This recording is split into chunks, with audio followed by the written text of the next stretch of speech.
Hello and welcome to a new video. Primary 16,500-তে নিযুক্ত অনেক টিচার নিজের জেলা ছেড়ে দূরবর্তী জেলাতে বাধ্য হয়েছেন যেতে, কারণ তাদের যে পোস্টিং হয়েছিল সেটা কিন্তু স্টেট লেভেল কাউন্সিলিংয়ের মাধ্যমে হয়েছিল। অর্থাৎ সেক্ষেত্রে তখন দেখানো হয়েছিল যে নিজেদের জেলায় সিট নেই বা এরকম কিছু, এবং তাদের প্রেফারেন্স দিতে বলা হয়েছিল, যেটা অলরেডি আপনারা জানেন। অর্থাৎ বাড়ি থেকে 700-800 কিলোমিটার দূরেও কিন্তু শিক্ষক শিক্ষিকারা চাকরি করছেন। তো এই মুহূর্তে তাদের যেটা প্রয়োজন, অর্থাৎ 3.5 বছরের উপর হয়ে গেল চাকরি, মিউচুয়াল ট্রান্সফারের যে মিনিমাম যে হতে হয় সার্ভিস পিরিয়ড, সেটা হচ্ছে 2 বছর, আর জেনারেল ট্রান্সফারে 5 বছর আপাতত, যেটা এখন যেটা আছে আর কি। তো তাদের যেটা দাবি যে নিজের জেলাতে তাদেরকে ফিরিয়ে আনা হোক। তো এই প্রসঙ্গে একটি গুরুত্বপূর্ণ তথ্য পাওয়া গেল, যেটা হচ্ছে শিলিগুড়ি জেলাতে মাননীয় শিক্ষামন্ত্রী ব্রাত্য বসু গিয়েছিলেন গতকাল একটা অনুষ্ঠান উদ্বোধন করতে, এবং সেখানে 16,500-তে কর্মরত 16,500 প্যানেলে পেয়েছেন এমন শিক্ষক শিক্ষিকা। তারা তাদের মধ্যে কিছু জন আর কি দেখা করার চেষ্টা করেন এবং দেখাও করেন মাননীয় শিক্ষামন্ত্রী ব্রাত্য বসুর সাথে। তো সেখান থেকে যে ব্যাপারটা উঠে এলো, সেখানে মাননীয় শিক্ষামন্ত্রী ব্রাত্য বসু যেটা বলেছেন যে মানে স্পেশাল পলিসি আনার একটা ব্যাপার তিনি হিন্ট দিয়েছেন জাস্ট আর কি।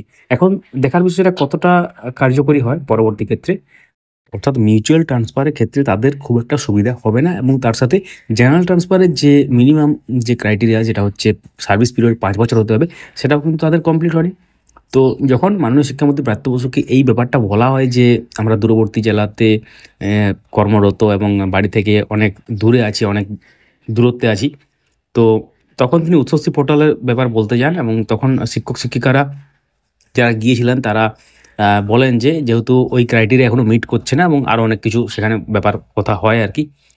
এবং তখনই মাননীয় শিক্ষামন্ত্রী বলেন যে স্পেশাল পলিসি ব্যাপার একটা উঠে আসে আর কি। অ্যাকচুয়ালি স্পেশাল পলিসি আনা হতেও পারে নিজের নিজের জেলায় ফিরিয়ে আনার জন্য। অর্থাৎ যেটা হয়েছিল, আপনারা জানেন যে 2017 সালে যে রিক্রুটমেন্ট প্রসেস হয়েছিল, আর 2016 রিক্রুটমেন্ট প্রসেস যেটা তাদের জন্য, অর্থাৎ 16,500 নিয়োগের ঠিক আগেরটাতে নিজের জেলায় ফিরিয়ে আনার যে ব্যবস্থা করা হয়েছিল, সেটা অ্যাডমিনিস্ট্রেটিভ গ্রাউন্ডই হোক আর যাই হোক।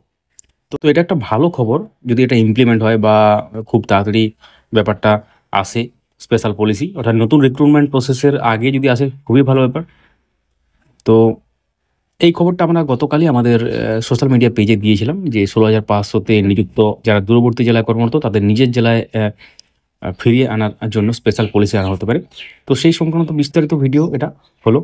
তো সঙ্গে থাকুন, দেখতে থাকুন আপডেট মাস্টার ইউটিউব চ্যানেল, এবং তার সাথে উচ্চশ্রী পোর্টাল মিউচুয়াল ট্রান্সফার সংক্রান্ত যদি কোনো মানে সমস্যা থাকে, অবশ্যই সেই উল্লেখযোগ্য ভিডিওতে আপনারা কমেন্ট করতে পারেন। আমরা প্রত্যেকটি কমেন্ট উত্তর দেবো, কারণ এই সংক্রান্ত ডিটেলস ভিডিও আমরা এনেছি এবং সেটা আপনারা দেখেওছেন। তো কোনো প্রশ্ন থাকলে অবশ্যই কমেন্ট করুন, এবং আপনারা কি মনে করেন এটা নিয়ে। তো অবশ্যই, অর্থাৎ স্পেশাল পলিসি আনার যে ব্যাপারটা বলা হচ্ছে। তো সঙ্গে থাকুন, দেখতে থাকুন।